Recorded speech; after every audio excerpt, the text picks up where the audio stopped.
Welcome to In the Hot Seat with the Tenney Group. I'm Spencer Tenney. It's good to be with you.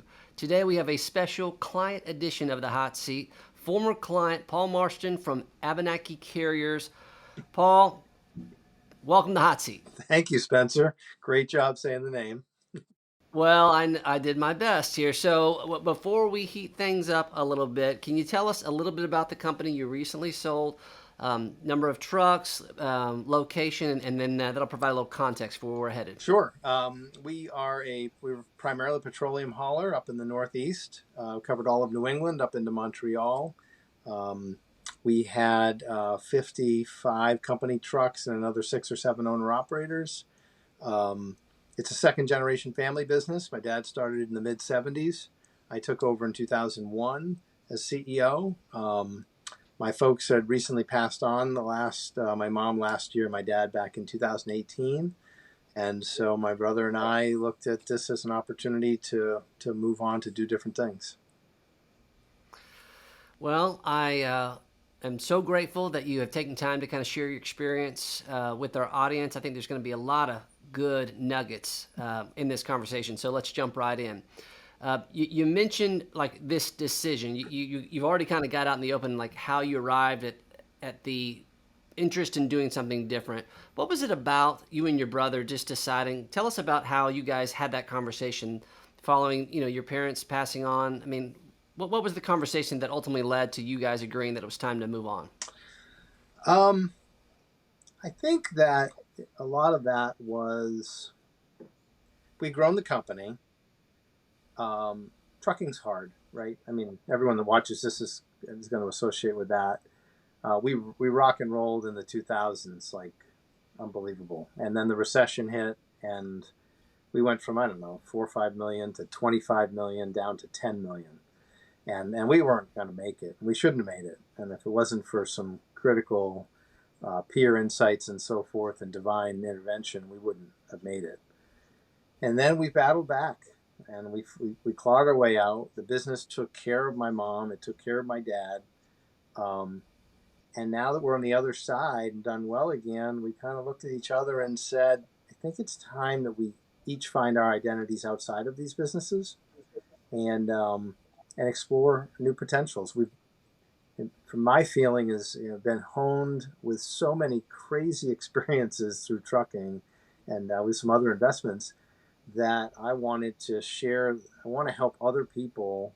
Just a family business. We could sit here for a week and talk about family business dynamics and Yes, we could. and and sometimes that's for my brother and I, we just felt it was better that we each go and do things on our own path. So we're in the petroleum business. Just in the last 60 days, that business has flip flopped, right? When it was $3 a gallon, we couldn't get drivers. We couldn't get enough drivers. It goes to 5, and now we can't. Nobody's using again. So it's a business we struggled to diversify. We struggled to make it as bulletproof. We grew it well. We real proud of the people.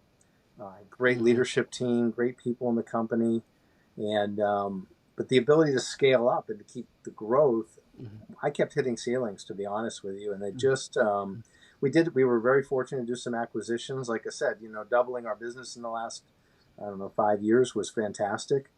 Um, but I really felt that the opportunity came along, and you folks were instrumental in putting the company in a place where it can do its thing, and then I can go and do my thing, and so can my brother.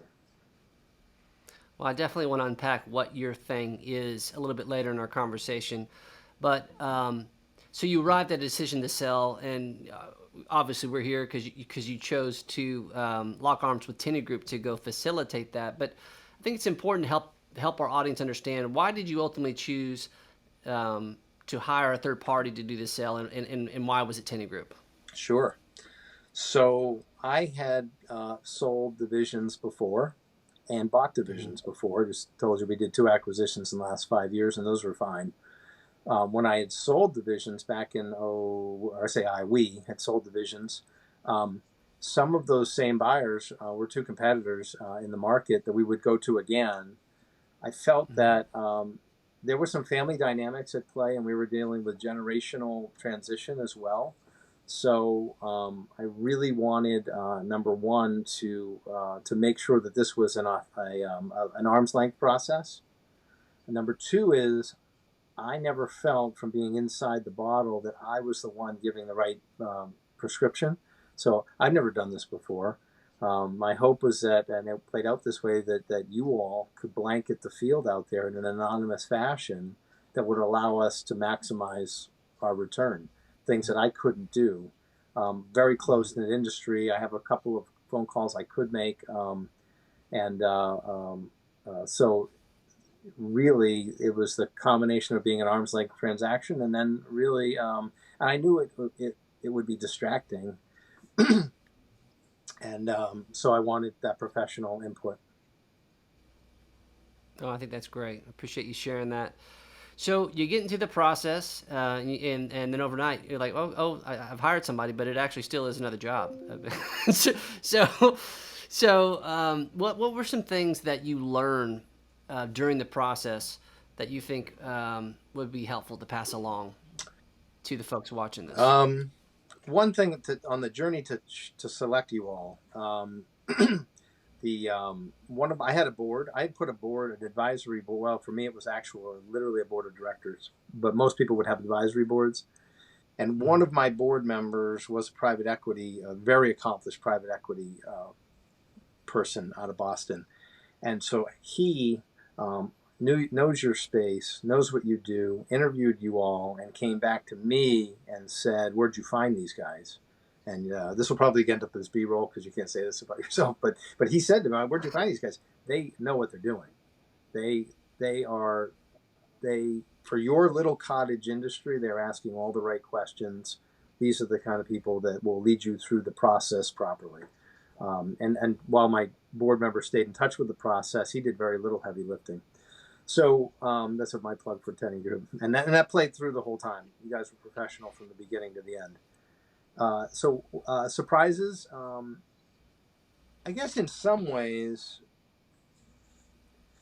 we run a pretty I kind of I like the leadership team. We use processes, so I Mhm. think maybe have a little bit of a leg up on some group. I have a great CFO. There's certainly some people that there's no way you're going to have to involve in the process. Probably, I had to involve my CFO because he has such a control of documents. I have a lot of them, but he has a lot. Uploading to the vault, going through that process was very straightforward. The clarity of your team at Tenney, what needed to be done, what didn't need to be done, what was there wasn't a lot of running in circles for the amount of documents. You guys did a great job of managing the checklist, if you will. That was really well done. Um, and it was clearly a three-part process, Mhm. and those parts are integral that you execute them. You have that evaluation, that mutual agreement. If you don't get beyond mutual agreement on price, then you're not range at least. And then you Mhm. jump into the part where you guys are finding people, and then the last part is when you select somebody and you go through the actual process.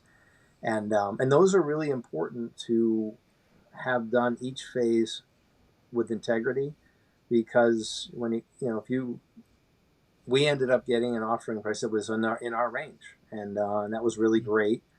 Um, and it's easy to change your mind along the process and decide it's things are maybe worth more or worth less, or maybe, but your clarity in that process was super helpful, and I appreciated that.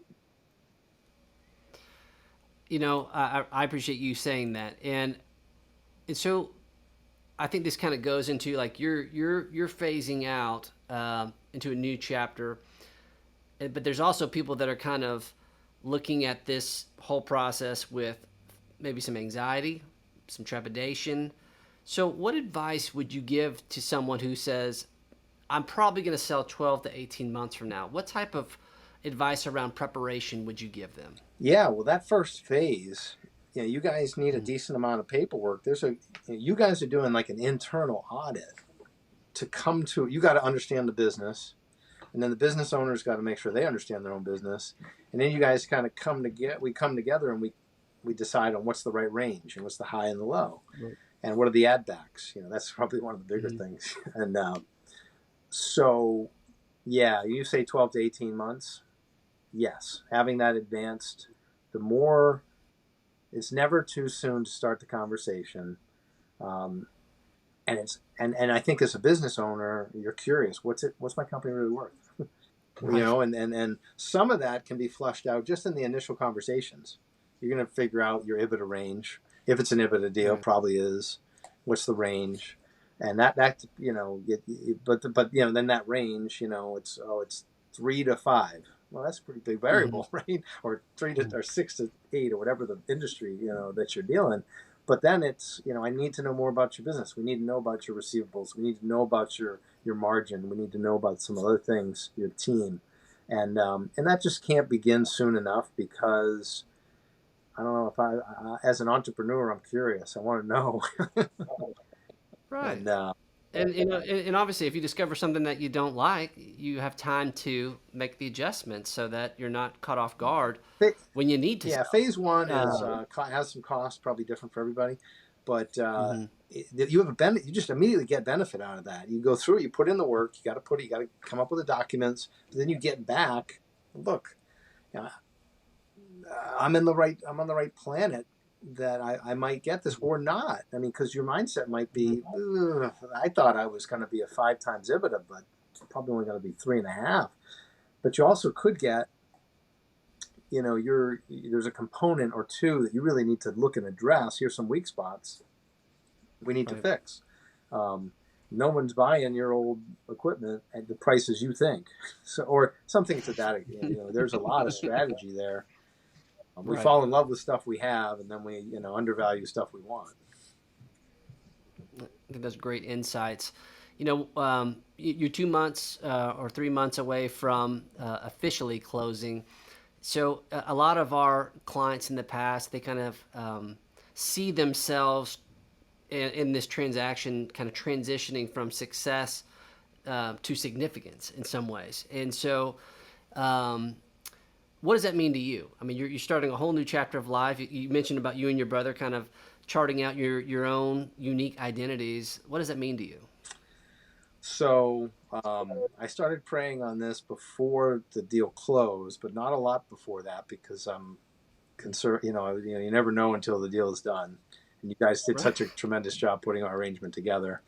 Um, and then I used the word retired for about 24 hours. I went to dinner with some people and so forth, and I hated it. I'm only 53, and so Hmm. that's not happening at all. I like not even thinking that way. And I have other businesses and stuff too. So I mean, it was Right. just a word that I never have liked the word for me. And I've been involved with a CEO, Christian business owners mastermind for the last 8 years, C12.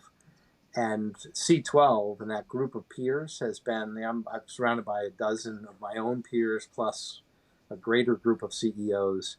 And we discuss this stuff all the time. And why is my company an EOS company, or well organized? Well, because I've been working with these people, getting through some really tough times, stewarding, really getting a feeling of stewarding God's resources. And as I came through this process, the sales process, it became clear to me that God really wants me to help other people, and that I could do that by sharing the experiences that I've had, whether it's family business, trucking, also do some other stuff with restaurants and self storage and all other things. But all these crazy experiences have been great for me, and I'm really looking forward to becoming a C12 chair to guide bring just basically be a facilitator for CEOs in generally Christian CEOs and business owners in a mastermind individual coaching format. No, I love that. I love that, and I love the energy. You even talking about it, you can feel it, and that's my hope for a lot of our clients, that once they kind of get out of the fog of what can be a really challenging process. For most people, it's the largest transaction of a lifetime, but to see like your energy right now as you're describing what's ahead, it is pretty inspiring. And And I hope that some of our clients can get some energy from that as well. Plus, once you do truck, like once you have a career in trucking, everything else, I am told, is will appear far easier than you would think, and that is what I generally see.